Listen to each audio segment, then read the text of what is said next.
Welcome back. It is 12:14 and we continue to see devastating images of destruction left behind in California.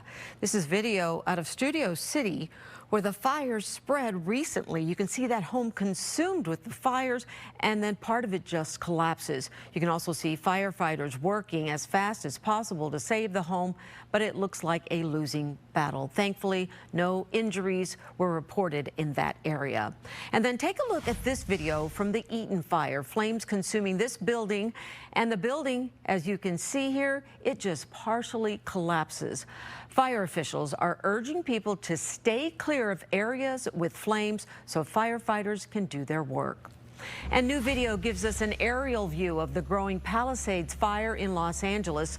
Smoke can be seen rising from the hills and the mountains. The fire has burned more than 29,000 acres and charred at least 2,000 structures.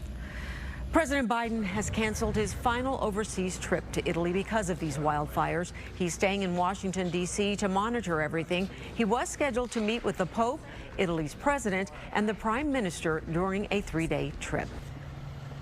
To follow along with the latest developments in the California wildfires, you can head to our website, fox32chicago.com.